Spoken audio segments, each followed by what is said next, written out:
সব কিছু ঠিক থাকলে আজকে দক্ষিণ আফ্রিকা ডাব্লিউটিসি ফাইনালের চ্যাম্পিয়ন হতে যাচ্ছেন এবং অস্ট্রেলিয়াকে হারিয়ে টেস্টের চ্যাম্পিয়নশিপের দ্বিতীয় যে চ্যাম্পিয়নশিপ বা দ্বিতীয় ইভেন্টের টুর্নামেন্টের চ্যাম্পিয়ন হতে যাচ্ছে দক্ষিণ আফ্রিকা।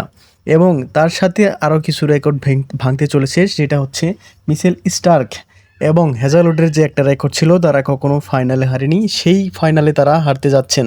হ্যাঁ, দক্ষিণ আফ্রিকা বহুত প্রতীক্ষার পরে হতে যাচ্ছে আইসিসি ইভেন্টের চ্যাম্পিয়ন।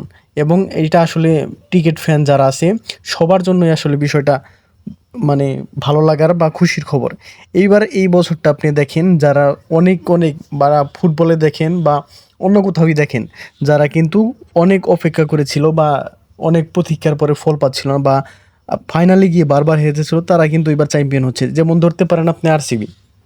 আসলে অনেক 17 বছর অপেক্ষার পর কিন্তু আরসিবি চ্যাম্পিয়ন হয়েছে এবং আজকে সাউথ আফ্রিকা হতে যাচ্ছে বহুত প্রতীক্ষার পর আইসিসি ইভেন্টে, যাদেরকে চোকার্স বলা হতো, যারা নাকি সারা বছর খেলে ভালো করে আইসিসি ইভেন্ট এলেই দমড়ে মুচড়ে যেত, তারাই হতে যাচ্ছে এইবারের চ্যাম্পিয়ন টেন্ডা বাবুমার নেতৃত্বে।